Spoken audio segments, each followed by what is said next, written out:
कर रहे हैं, हाथ जोड़कर विनती कर रहे हैं। ये आपके हक और अधिकार की लड़ाई है, ये बिहार के भविष्य के लिए लड़ाई है। ये किसी एक दिन की लड़ाई नहीं है, किसी एक एग्जाम के लिए नहीं है, ये पूरे परीक्षा प्रणाली में सुधार की लड़ाई है, ये धांधली सेटिंग रोकने की लड़ाई है। तो आप सभी से हम हाथ जोड़कर विनती कर रहे हैं, सभी छात्र छात्राओं से और बिहार की बेटियों से भी खासकर, कि आप सभी आंदोलन में आइए। पता है कि 7 दिसंबर बुधवार को सुबह 10 बजे पटना कॉलेज से पैदल मार्च निकाला जाना है। और ये पैदल मार्च इसलिए निकाला जा रहा है क्योंकि सरकार और आयोग युवाओं के प्रति असंवेदनशील बनी हुई है और सरकार की तरफ से भी कोई सकारात्मक पहल नहीं किया जा रहा है। 29 नवंबर को जब हम लोग मुख्यमंत्री आवास के बाहर धरना पे बैठे थे तो प्रशासन के द्वारा हम लोग को कहा गया कि मुख्यमंत्री जी पटना में मौजूद नहीं है, इसलिए मुख्य सचिव से वार्ता करवाई जाएगी। तो उसके बाद हम लोगों की वार्ता मुख्य सचिव से करवाई गई, तो इसलिए हम लोग वहाँ से धरना समाप्त किए गए, क्योंकि मुख्य सचिव ने भी आश्वासन दिया कि मुख्यमंत्री जी तक हम बात पहुँचाएंगे और बीपीएससी से भी इस पर जवाब मांगा जाएगा। तो वहाँ पे तो बुद्धिमानी कहिए या जो कह लीजिए, सही तरीका यही था कि जब प्रशासन के द्वारा पहल की गई तो हम लोग को प्रशासन की बात माननी थी। वहाँ पे अगर प्रशासन वार्ता नहीं करवाती तब हम लोग वहाँ पे धरना पे बैठे ही रहते। लेकिन जब प्रशासन ने पहल किया और हम लोगों को कहा कि मुख्य सचिव से वार्ता करवाएंगे, चूंकि मुख्यमंत्री जी नहीं है, तो फिर हम लोग वहाँ से धरना समाप्त कर दिए। तो इसमें गलत क्या हुआ? कुछ शिक्षा माफिया जो है फेसबुक पे, यूट्यूब पे, ट्विटर पे कमेंट करवा रहे हैं मेरे अगेंस्ट कि दिलीप जो है नेता बनने के लिए आंदोलन करते रहे। तो आप ही लोग बताइए कि अगर हम धरना समाप्त नहीं करते उस समय, जबकि मुख्य सचिव जी ने कहा था कि इस पर हम मुख्यमंत्री जी को अवगत कराएंगे, तो कुछ तो समय चाहिए। ऐसा तो नहीं कि तत्काल हो जाता। मुख्यमंत्री जी उस समय थे ही नहीं, जब हम लोग वहाँ से वार्ता करके निकल रहे थे तब मुख्यमंत्री जी वहाँ पहुँचे हैं। तो क्या वैसी परिस्थिति में वहाँ पे बैठे रहना उचित होता? अगर हम लोग वहाँ बैठे ही रहते, धरना समाप्त नहीं करते, तो मीडिया में और आम जनता में ये मैसेज जाता कि ये लोग जो है ज़बरदस्ती का आंदोलन कर रहा है, इन लोग को समाधान नहीं चाहिए, इन लोगों को समस्या का समाधान नहीं करवाना है, बल्कि हंगामा करना है सिर्फ। और आप ही लोगों में से कुछ लोग बोलते हैं यार यही शिक्षा माफिया दलाल सेटर बोलते हैं कि दिलीप नेता बनने के लिए जो है धरना कर रहा है। जब प्रशासन ने पहल किया तो प्रशासन की बात माननी चाहिए थी। तो आप लोग उन लोगों के बहकावे में ना जाएं, क्योंकि मैं देख रहा हूं कल से ही फेसबुक पे, ट्विटर पे, यूट्यूब पे बहुत सारे लोग इस तरह का कमेंट कर रहे हैं और करवा रहे हैं। जिनका पैसा फंसा हुआ है, जो पीटी पास की है सेटिंग से, जिनका पैसा फंसा हुआ है, तो उन लोग को है कि किसी भी तरह से बड़ा आंदोलन ना हो, क्योंकि उनको डर है कि अगर बड़ा आंदोलन हो जाता है तो सीबीआई जांच के लिए सरकार मजबूर हो जाएगी।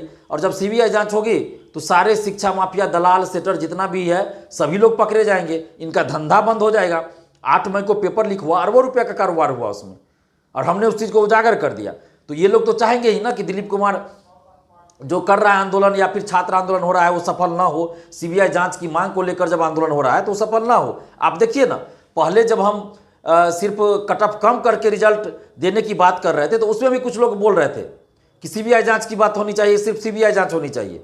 और अब जब सीबीआई जांच की बात पहले बोल रहे हैं, कट ऑफ कम करके मार्क्स की बात भी बोल रहे हैं, रिजल्ट की बात भी बोल रहे हैं, तो अब कुछ लोग बोल रहे हैं कि सीबीआई जांच नहीं, सिर्फ एक्स्ट्रा रिजल्ट चाहिए। तो ऐसा कैसे होगा भाई? कोई एक बात तो हम पहले ही बोलेंगे ना, चाहे सीबीआई जांच की बात पहले बोलेंगे या एक्स्ट्रा रिजल्ट देने की बात पहले बोलेंगे, दोनों बात तो एक साथ नहीं होगा, आगे पीछे तो कुछ ना कुछ होगा ही ना।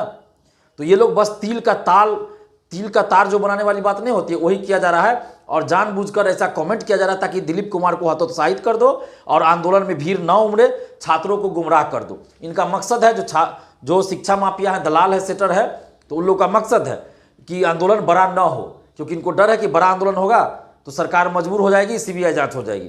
तो आप लोग इससे दिग्भ्रमित ना हो, और हमारा मकसद सिर्फ इतना है कि धांधली सेटिंग ना हो, पेपर लीक ना हो, ईमानदारी से बहाली हो, कोई भी पूरा हो, जो सरकारी नौकरी के लिए कोई भी वैकेंसी, चाहे बीपीएससी हो, दरोगा बहाली या सिपाही या फिर सचिवालय सहायक की, तो वो धांधली मुक्त हो, मेधावी छात्रों का सिलेक्शन हो। इसलिए हम आप लोग के साथ लड़ रहे हैं, नहीं तो हमें कोई शौक नहीं था।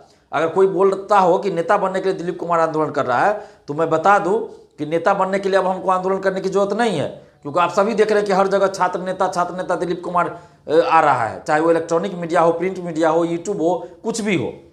और कई पार्टियों से भी हमें ऑफर आ रहा है, 2020 से ही आ रहा है, लेकिन हम किसी पार्टी में नहीं जा रहे हैं। तो हम नेता बनने के लिए आंदोलन नहीं कर रहे हैं, मजबूरी में आंदोलन कर रहे हैं, क्योंकि हम भी इस सिस्टम से भुक्तभोगी इस सिस्टम का है, हमारे साथ भी अन्याय हुआ। तो हम चाहते हैं कि आगे ऐसा ना हो। 64वीं में 14 प्रश्नों का उत्तर गलत दिया गया था, अगर उस समय हमारा साथ छात्रों ने दिया होता तो आज 67वीं में फिर 9 प्रश्नों का उत्तर गलत नहीं दिया जाता। तो एक न एक बार तो जोरदार तरीके से लड़ना होगा ताकि आगे सुधार हो, और हम लड़ रहे हैं सुधार के लिए। बीपीएससी में सुधार हो, दरोगा बहाली, सचिवालय सहायक, सब में पारदर्शिता लाई जाए, इसके लिए हम लड़ रहे हैं। और कुछ लोग कह रहे हैं कि कोर्ट जाना चाहिए, कोर्ट जाना चाहिए। तो मैं पहले दिन से कहता हूँ, जब से रिजल्ट आया उसके बाद से, कि जिनको कोर्ट जाना हो जा सकते हैं, स्वतंत्र है ना, उसमें हम किसी को रोके तो नहीं है। हम तो आज तक किसी को नहीं रोके हैं कि कोर्ट नहीं जाइए। कोर्ट में मेरा काम नहीं है, कोर्ट में वकील का काम है। आप कोई अच्छा वकील रखिए और वो अच्छा वकील रख के आप लड़िए केस। कोर्ट में तो वकील का काम होता है ना। हाँ, उसमें आपको कोई सलाह चाहिए तो आप हमें फ़ोन कीजिए, हम सलाह देंगे किन वकील को रखना है, कैसे रखना है, कैसे क्या करना है, ड्राफ्टिंग कैसे केस का करना है, उसमें आप कहिएगा तो हम आपको सलाह दे सकते हैं। लेकिन वहाँ मेरा काम नहीं है। वहाँ आप अभ्यर्थी हैं तो आप ग्रुप बनाइए, वकील से बात कीजिए और पिटिशनर बनिए, केस कीजिए, या फिर जनहित याचिका दायर करना वो कीजिए। लेकिन ज़्यादा इसमें अच्छा होगा रीट दायर करना, तो आप रीट दायर करवाइए, वकील लोग करेंगे, उसमें दिलीप कुमार का काम नहीं है। अब उसमें मान लीजिए हम ग्रुपिंग करें, केस करवाएं, फिर आप ही में से कुछ लोग कहेंगे, बदनाम करेंगे जो शिक्षा माफिया दलाल सेटर है कि दिलीप केस के नाम पे पैसा खा रहा है, तो ये भी बदनामी। तो ये हम नहीं चाहते हैं ऐसा हो। इसलिए आप लोग अपने से ग्रुपिंग कीजिए, वकील रखिए, उसमें हमसे जो सलाह आप मांगिएगा, हमको जो अच्छा लगता है, जो हमारा अनुभव है वो आपको बताएंगे। आप वकील रखिए, अच्छा वकील रखिए, सीनियर वकील रखिए और केस लड़िए। उनका जो फी होगा आप सभी लोग मिलकर दीजिए, जितना भी पिटिशनर बनिएगा सब लोग मिलकर दीजिए, केस लड़ना है लड़िए, उसमें हम मना तो नहीं कर रहे हैं। लेकिन 64वीं में हम लोग गए थे, उसमें क्या हुआ, कुंवर सिंह मानसिक रूप से पटना, शारीरिक रूप से आरा, इसलिए 1857 की क्रांति में कुंवर सिंह पटना में सम्मिलित हुए। उसके बाद भी बहुत बार कोर्ट गए लोग, लेकिन कोर्ट से नहीं कुछ हो पाया। दरोगा बहाली का बहुत सारा केस चल रहा है कोर्ट में, अभी तक कुछ नहीं हुआ, जबकि बहाली 2446 पूरा हो गया, 2213 बहाली भी पूरा हो गया। फिर भी आप जाइए, हम मना नहीं कर रहे, जिनको जाना हो कोर्ट जाइए, लेकिन उसमें मेरा काम नहीं है, वकील का काम है। और 7 दिसंबर को जो आंदोलन है वो पूरा भीड़ होना चाहिए, ज़बरदस्त होगा, और हर जिले से छात्र छात्राएं आ रहे हैं। और जब भीड़ होगी तो सरकार को हमारी बात माननी पड़ेगी, क्योंकि भीड़ ही लोकतंत्र में सरकार को विवश करती है कि जो जायज मांग है, जो सही जायज मांग है, उसको सरकार मानती है। परसेंटाइल पे क्यों माना गया? क्योंकि भीड़ उमड़ पड़ी, 25-30 हज़ार की भीड़ उमड़ पड़ी थी, तो वही भीड़ फिर से दिखानी पड़ेगी।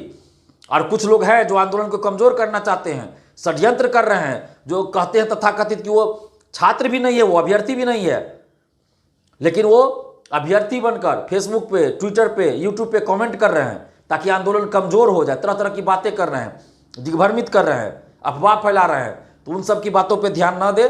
आपको कोर्ट जाना हो कोर्ट जाइए, स्वतंत्र है, हम किसी को मना भी नहीं कर रहे हैं। और 7 तारीख को जो आंदोलन है वो पूरे सुधार के लिए है कि बीपीएससी में पेपर लीक जो हुआ और जो पीटी रिजल्ट में धांधली सेटिंग हुई है उसकी सीबीआई जांच हो।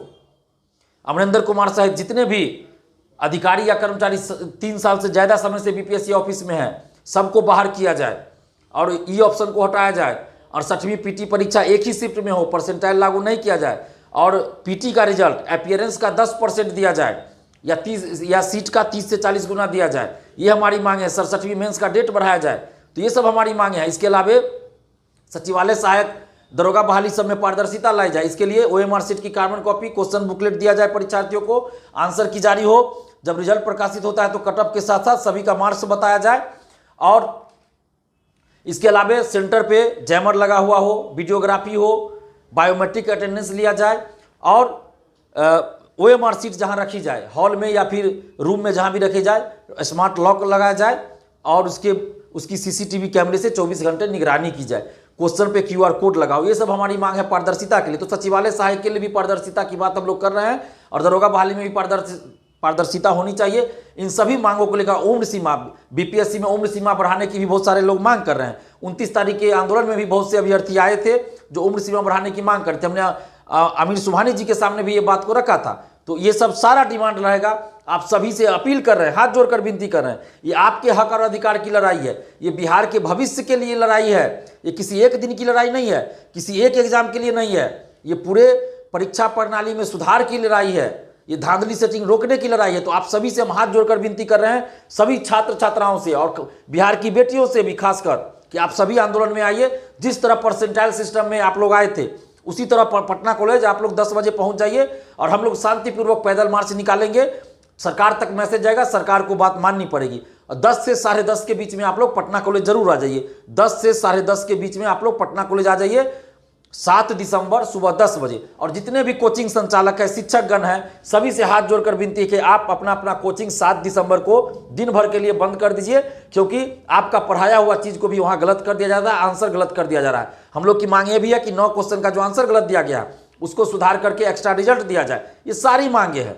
तो आप सभी लोग आइए, हाथ जोड़कर आपसे विनती, अगर आज आप घर बैठे रहे, चुप रहे, 7 दिसंबर को अगर आप घर बैठे रहे, लॉज में बैठे रहे, चुप रहे, तो फिर आगे हर एग्जाम में इसी तरह धांधली सेटिंग होती रहेंगी। तो प्लीज 7 दिसंबर को सुबह 10 से 10:30 के बीच पटना को ले जाइए। धन्यवाद, जय हिंद।